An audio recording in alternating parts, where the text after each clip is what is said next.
It happened to me. It happened to me. And me. And me. Happened to me? Me? It's not supposed to happen to me. It happens to all of us. Everyone gets negative feedback. But what do we do about it?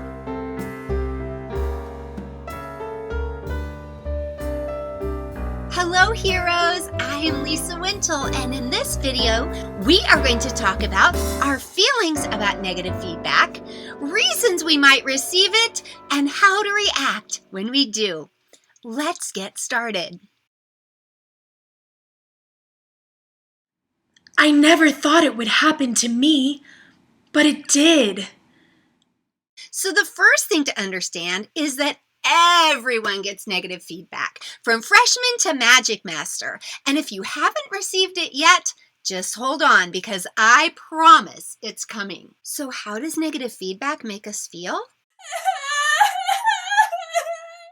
Well, it can definitely evoke all sorts of emotions. Why did it happen to me? I lost my perfect streak. It's not supposed to happen to me. I get more low stars than anyone. Will Magic Ears fire me? Should I quit? Now, before you panic, let's talk. Here are a few reasons why we might receive negative feedback. For starters, maybe it was left by the child or was somehow a mistake. Or maybe the parent never gives perfect feedback unless it was the best class of their life. Or it's possible that our class was a little off. Or maybe there's a blind spot that we missed. Or it could be that it wasn't a bad class, but it wasn't a perfect class for that one student. Maybe they were very shy or just having a bad day. And finally, less common, but it can happen, maybe that feedback is biased. It's possible to receive feedback from a parent who didn't like you based on a prejudiced perspective, such as an ageist, racist, or otherwise unfair comment. This kind of feedback is always so hurtful, but please remember that it in no way reflects on you as a person or as a teacher. And please be sure to report any such feedback to Magic Ears, as that is absolutely unacceptable. So we've looked at some of the reasons for negative feedback. Now let's take a look at how to react.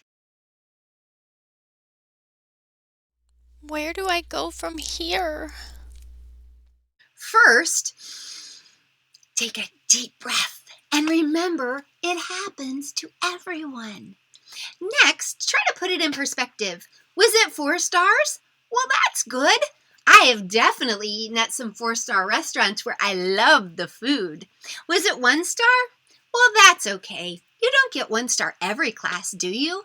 Of course not. Next, realize that this feedback does not define you as a teacher. It's just about this one class and this one student. Maybe you got 5 stars from all of the other students, but this one student just had a less than perfect class. Finally, seek out the truth. Rather than getting frustrated and trying to dismiss the feedback, see if you can find a way to justify it or make it valid.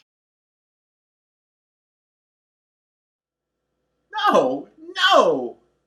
This isn't right. It's a backward approach, but if we do this, we will surely find something that we could have done better. So find that something you could have done better and grab that as your takeaway. Now you have taken a negative experience and turned it into a positive learning experience, and you are well on your way to becoming an even better Magic Ears teacher. And don't forget, you can always record your classes so you can see firsthand anything you might need to improve on. I remember the time I got a 1 star with the tag of insufficient interaction from the sweetest little girl. I was so disappointed, I just couldn't believe it, and I was sure Magic Ears would clear up this injustice. Well, you know what? They didn't. This little girl was very quiet and shy, and she had stayed at a distance from the camera. Without even realizing it, I had not given her the attention that I had given to all the other students. was definitely insufficient interaction.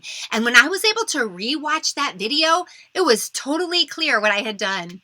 So I was able to take that negative, really disappointing 1-star feedback and learn from it. So there we have it.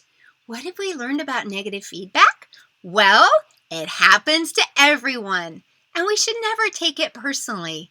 Sometimes the truth is hard to hear, but we can always learn from it, and it makes us a much better teacher. In the end, feedback is for our own good and growth, and it's up to us to make the very best of it. If you have an idea on how to handle negative feedback, or a story about how negative feedback helped you improve as a teacher, please leave it in the comments below. We have so much we can learn from one another. Thanks for watching, everybody. I will see you next time. Bye-bye. If you haven't already subscribed to our YouTube channel, please click Bonnie to subscribe and check out this next video we have for you.